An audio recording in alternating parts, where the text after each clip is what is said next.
大家好，我係美珍。日本人覆 message 好慢，呢件事可能係香港都幾出名。前排我同香港朋友傾偈嘅時候，都講到呢個話題。日本人通常2、3日唔覆 message 都唔算罕見，就算係情侶。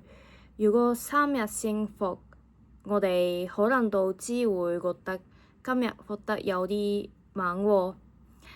咁所以今日呢，我想用一個日本人嘅角度，同大家分享我認為日本人覆 message 比較慢嘅3個原因。第一，工作嘅時候唔可以睇手機。喺日本，大部分工作都唔可以喺返工時間睇手機。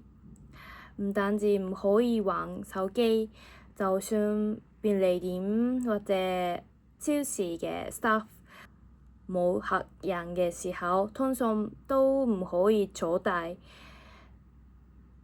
甚至飲水或者坐低都有機會畀客人覺得工作態度唔好，亦都曾經喺 social media 引起過討論。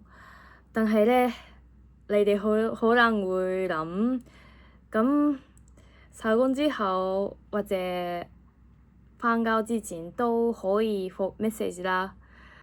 呢個我都唔知點解日本人收工之後或者瞓覺之前唔覆 message。第二，唔想鍾意畀人知，尤其係戀愛中嘅日本後生女，有時會因為呢唔想鍾意畀人知，好きバレしたくない，故意遲啲先覆自己鍾意嘅人。所謂好きバレ，即係畀對方知道自己鍾意佢。好きでバレるで好きバレです。呢個詞係日本後生女之間好流行呢排。唔知點解日本嘅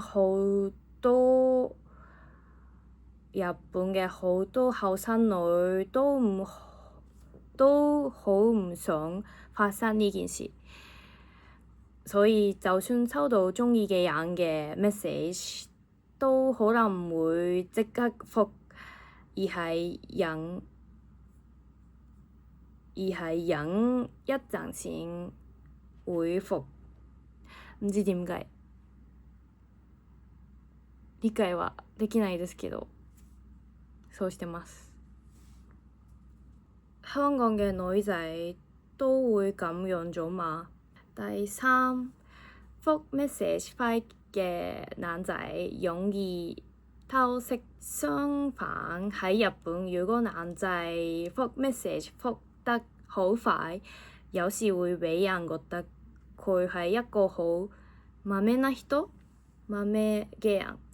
豆即係好細心，好識照顧人。而日本亦都有一種講法，就係好豆な男の人，男人比較容易偷食。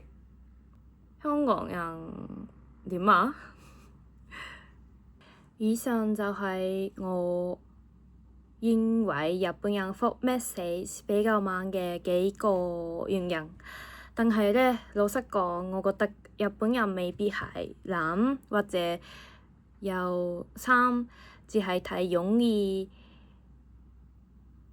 顧慮別人，太容易諗太多，所以覆 message 之前都會花比較多時間。反而我想問香港嘅大家，你哋覆 message 咁快，有冇咩秘訣秘訣？如果有嘅話，歡迎留言話我知。係咁先啦，早唞，拜拜。